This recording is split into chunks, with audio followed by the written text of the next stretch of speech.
ہمیں پتہ ہی نہیں ہے دین کا. جو ہماری اپنی مرضی میں آتا ہے ہم اس کو دین سمجھ لیتے ہیں, جو ہماری اپنی مرضی میں آتا ہے ہمیں اچھا لگتا ہے ہم اس کو کرنے پر فخر محسوس کرتے ہیں. خود اللہ کے رسول صلی اللہ علیہ وسلم کی وفات کے بعد صحابہ کرام نے, بتاؤ آپ صلی اللہ علیہ وسلم سے مقدس اور آپ صلی اللہ علیہ وسلم سے زیادہ محترم اور آپ صلی اللہ علیہ وسلم سے زیادہ قابل تقلید اور آپ صلی اللہ علیہ وسلم سے زیادہ بہترین انسان اس کائنات میں اور قیامت تک آنے والی نسلوں میں کون ہو سکتا ہے؟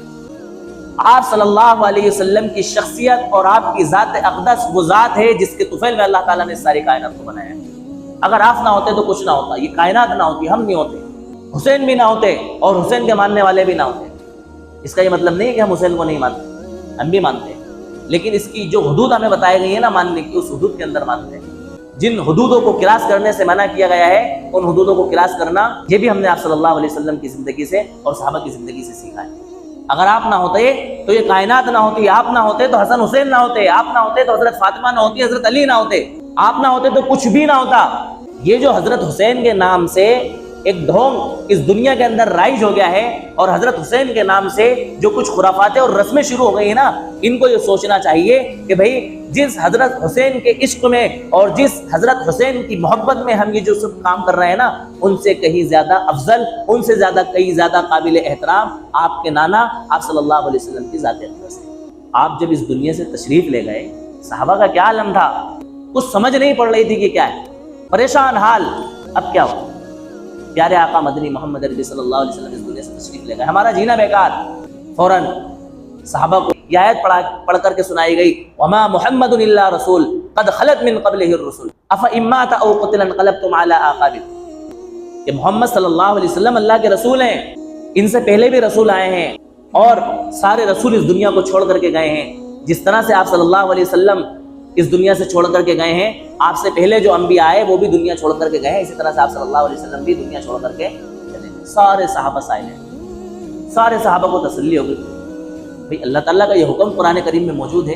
غم کی وجہ سے صحابہ اس حکم تک پہنچ نہ سکے, جس کسی کو وہاں تک پہنچنے کا موقع ملا صحابہ کو پیغام سنا دیا, وما محمد الا رسول, محمد نہیں ہے مگر اللہ کے رسول, یعنی اللہ کے رسول ہی تو ہیں جس طرح سے دوسرے رسول تھے. وما محمد الا رسول قد خلت من قبلہ الرسل, آپ سے پہلے بھی رسول آئے. تو صحابہ کرام کو تسلی ملی اس اللہ تعالیٰ کے حکم کو سننے کے بعد. حضرت ابو بکر صدیق رضی اللہ تعالیٰ عنہ جیسا صحابی, حضرت حسن حسین وہ پیارے نوازے اللہ کے رسول صلی اللہ علیہ وسلم کے ہیں جو کہ ساری قوم کے سردار ہیں اور جنت میں نوجوانوں کے سردار رہیں گے. یہ حضرات آپ صلی اللہ علیہ وسلم کے کندھوں پر بیٹھے ہیں, لیکن اللہ کے رسول صلی اللہ علیہ وسلم وہ شخصیت ہے اور حضرت ابو بکر صدیق رضی اللہ تعالیٰ عنہ وہ شخصیت ہے کہ حضرت ابو بکر صدیق کے کندھوں پر کون بیٹھا ہے؟ آپ صلی اللہ علیہ وسلم. حضرت ابو بکر صدیق رضی اللہ عنہ جب آپ کی وفات ہو جاتی ہے, آپ کی وفات کے بعد, آپ کے انتقال کے بعد ہمیں نہیں ملتا تاریخ میں, صحابہ کی زندگی میں, کہ حضرت ابو بکر صدیق رضی اللہ تعالیٰ عنہ کی وفات کے بعد میں صحابہ نے ماتم کیا ہو, غم منایا ہو, سوگ منایا ہو. نہیں, جس طرح سے ایک عام انسان دنیا سے تشریف لے جاتا ہے آپ بھی تشریف لے گئے. جس طرح سے عام انسان کا ایک فطری غم ہوتا ہے, اسی طرح سے ابو بکر صدیق رضی اللہ تعالیٰ عنہ کا ایک فطری غم. بھئی غم انسان کا اس کی قربت کے حساب سے ہوتا ہے.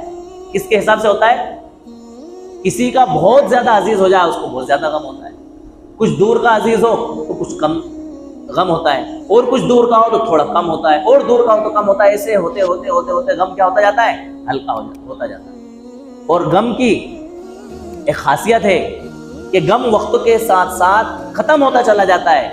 جب تازہ تازہ غم ہوتا ہے کسی کے جانے کا تو زیادہ غم ہوتا ہے, جیسے ہی جانے والے کو وقت گزرتا جاتا ہے غم بھی کیا ہوتا جاتا ہے؟ ہلکا ہوتا چلا جاتا ہے. ایک دن ایسا آتا ہے کہ انسان کا وہ غم بالکل ختم ہو جاتا ہے, جانے والے کو انسان بھول جاتا ہے.